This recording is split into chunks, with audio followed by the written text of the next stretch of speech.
अस्सलामुअलैकुम dear students, उम्मीद है कि आप सब खैरियत से होंगे। तो अल्लाह ताला आप तमाम स्टूडेंट्स को अपने हिफ्ज़ मान में रखे। डियर स्टूडेंट्स, जैसा कि आप लोगों का कल 7th क्लास का तर्जुमतुल कुरान मजीद का पेपर है, तो आज के इस वीडियो लेक्चर में मैं आप लोगों के साथ तर्जुमतुल कुरान मजीद 7th क्लास के लिए जो पेपर डिस्कस करने जा रहा हूँ। इंशाल्लाह यही आप लोगों का कल पेपर होगा। इन तमाम सवालात को, MCQs को जो मैं आप लोगों के साथ डिस्कस कर रहा हूँ, अच्छी तरह से तैयार कर लेना है और यही आप लोगों का कन्फर्म पेपर होगा। इंशाल्लाह आप लोगों ने लाजमन कमेंट बॉक्स में लिखना है और जितने सवालात आप लोगों के साथ शेयर करने जा रहा हूँ इनको आप लोगों ने याद कर लेना है। सबसे पहले MCQs को डिस्कस करते हैं। पहली MCQs है जी, सूरत तकवीर के आगाज में होलनाकियां बयान की गई हैं, तो इसका जो सही ऑप्शन है वो बी है, क़यामत की। उसके बाद दूसरी MCQs है, सूरतुल बुरूज में तज़किरा किया गया है, तो इसका जो करेक्ट ऑप्शन है वो डी है, असहाबुल खुदूद का। तीसरी MCQs है, इस सूरत मुबारक के नज़ूल के बाद सजदा में सुबहान रब्बियल आला पढ़ने का हुक्म दिया गया है, तो इसका डी ऑप्शन ठीक है, सूरत आला। चौथी MCQs है जी, सूरतुल लैल के आगाज में जिक्र है सुबह का, शाम का, रात का, दोपहर का, तो इसका जो करेक्ट ऑप्शन है वो सी है, रात का। अगली MCQs है जी, सूरत 3 की पहली आयत में बयान है, ए ऑप्शन इसका करेक्ट है, इंजीर का। छठी MCQs है जी, निस्फ कुरान मजीद के बराबर करार दिया गया है, इसका जो करेक्ट ऑप्शन है वो बी है, सूरत जिलजिलाल को। सातवीं MCQs है जी, सूरतुल हुंजा सूरत हमजा की इब्तदाई हिस्सा में कबाहत बयान की हुई है, तो इसका जो करेक्ट ऑप्शन है वो डी है, ताना जनी की। आठवीं MCQs है, हजरत इब्राहीम अलैहिस्सलाम ने अपने बेटे की कुर्बानी देकर हमें सबक दिया, तो इसका सी ऑप्शन करेक्ट है, इताअत का। नौवीं MCQs है जी, हजरत मूसा अलैहिस्सलाम को कोहे तूर पर बुलाने का मकसद था, तो इसका बी ऑप्शन जो है वो करेक्ट है, तौरात अता करना।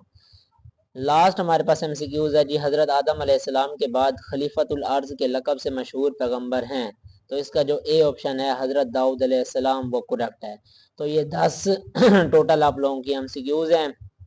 वर्जन मुख्तलिफ होंगे तो आप लोगों की MCQs जो हैं वो आगे पीछे हो सकती हैं, लेकिन यही होंगी, इन्हीं को आप लोगों ने अच्छी तरह से तैयार कर लेना है। अब इसके बाद हिस्सा 2 इंशाइया में आप लोगों के साथ डिस्कस करने जा रहा हूँ। इंशाइया तर्ज में आप लोगों के पास शार्ट क्वेश्चन सबसे पहले दिए हुए हैं, तो यही आप लोगों के बोर्ड एग्जाम्स पेपर में सवालात आएंगे। जितने भी ये मुख्तसर सवालात लिखे हुए हैं इन तमाम को आप लोग अपनी किताब पर निशान लगा लो या इसको नोट डाउन कर लो। इन्हीं सवालात को आप लोगों ने तैयार करना है और इंशाअल्लाह कल के आप लोगों के पेपर में यही सवालात होंगे। तो लाजमन इन सवालात को आप लोग नोटबुक पर निशान लगा लो या अपनी बुक पर निशान लगा लो। उसके बाद आप लोगों ने इन्हीं सवालात को बैठकर तैयार करना है, यही आप लोगों के कल के पेपर में आएंगे। उसके बाद अल्फाज मायनी तर्जमा के लिए दिए हुए हैं, इन अल्फाज मायनी को भी आप लोग याद कर लो, इनको लिख लो, तो अच्छी तरह से इनको आप लोगों ने तैयार करना है। उसके बाद ये हमारे पास अहादीस दी हुई हैं, इन अहादीस को भी आप लोगों ने याद करना है, इनका तर्जमा आप लोगों ने लिखना होगा। तो ये जितनी अहादीस दी हुई हैं इनको आप लोगों ने तैयार करना होगा और यही आप लोगों के पेपर में आएंगी। लास्ट में आपके पास लॉन्ग क्वेश्चन होंगे, तो सूरतुल गासिया का लॉन्ग आप लोगों ने अच्छी तरह से कर लेना है, ये इम्पोर्टेंट लॉन्ग है, यही आपके पेपर में आएगा। तो 2 लॉन्ग होंगे, एक लिखना होगा, तो आप लोग सूरत गासिया को अच्छी तरह से कर लो, तो इंशाल्लाह आपका पेपर जो है वो अच्छी तरह से अटेम्प्ट हो जाएगा। तो इन तमाम सवालात को आप लोग दोबारा कह रहा हूँ कि नोट डाउन कर लो, इन्हीं को याद करना है और यही आप लोगों के पेपर में आएंगे। तो वीडियो को लाइक करना है, चैनल पर न्यू हो तो काइंडली आप लोगों ने चैनल को भी सब्सक्राइब करना है। बताना है कि किस स्कूल से आप लोग वीडियो देख रहे हो, अपने स्कूल का नाम कमेंट बॉक्स में आप लोगों ने लाजमन लिखना है।